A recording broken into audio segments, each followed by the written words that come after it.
Good morning. We're going to make banana bread today. My banana bread, not a recipe off the line, with a little bit of science added to it. So we got some all-purpose flour. We're going to use about 2 cups of all-purpose flour, 1 1/3 cup of light brown sugar, 5 ripe bananas. I like them overly ripe so they're pretty brown. A stick of room temperature butter, salted, and make sure it's room temperature, not melted. We're going to go with baking powder, a teaspoon, 3 teaspoons of baking powder, and then we're going to go with a teaspoon of cinnamon, but you can take it down to a half a teaspoon if that's what you prefer. Just depends on taste. We're going to do a teaspoon of vanilla, 2 large eggs, and a secret ingredient that I'm going to keep behind here because I don't tell nobody that one. Now, the first thing we're going to do is we're going to mix all of our dry ingredients. So back to the 2 cups of all-purpose flour, and I use all-purpose flour so I can put my own leavening agent in there, which will be my baking soda. And we're going to add 3 teaspoons of baking soda. So this is a half a teaspoon. So 1, 2, 3, 4, 5, 6. So that makes 3 teaspoons. And then I'm going to go ahead and put all of our spices in there. And we're just going to mix this together. And you want to mix dries separately from your wets because of the leavening agent, and it takes a liquid to start making it react, and you don't want that. Also, if you mix your dries separate than your wets, then you can make sure that everything is mixed together consistently and you don't have one part with a lot of leavening agent or a lot of seasoning or spices and some parts without it. So it just helps disperse everything together. And I'll mix that and be right back. So I got those mixed together, and I just want to talk a little bit about chemical versus biological leavening and the difference between baking powder and baking soda.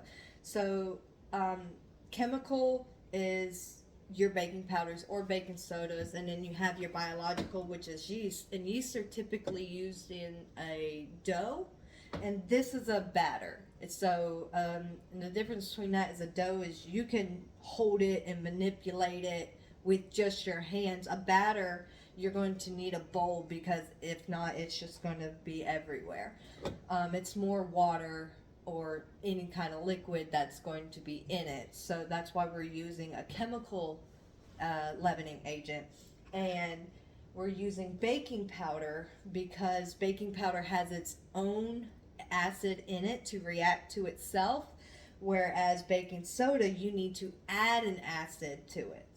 And so we don't want to add any more acid to it because it's going to change the flavor of your banana bread. So any kind of sour stuff that like a tartar or sour cream, stuff like that, you'll have to have that with a baking soda or, even buttermilk or something of the sort. And we don't want any of that in our banana bread because it's not going to taste sweet, which is one of our targets with banana bread. We want it to be sweet. Okay, so right now I am going to mash up these bananas. A little bit about bananas or any kind of fruit. When you mash the banana, it breaks down the cellulose cell walls, and it makes sugars more readily available to our bodies so that our bodies can absorb them a lot easier and faster.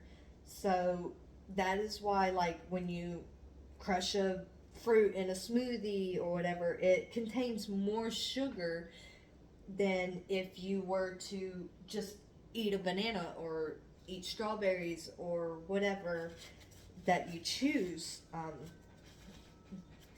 So you'll intake more, and that's what gives it more of a sweetness when you're breaking down the bananas. Okay.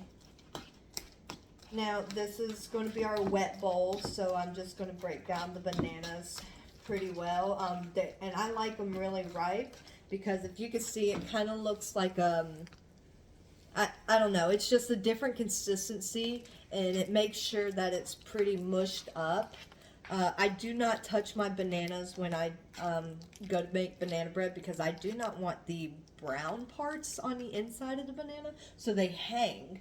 And nobody touches them and bruises them because it does make a different texture. Along with the melted butter. So we don't do melted per se like in a microwave, simply because it will change the texture, but we use room temperature so that we're able to mix it well. So I got all that. I'm going to put my vanilla in. I add about a teaspoon of vanilla. And then I'm going to add my eggs in. And I like to add my eggs in last so I don't overbeat the eggs. Because you can beat it too much and then it's just going to be like really thin batter. I'm going to mix this up and I'll be right back.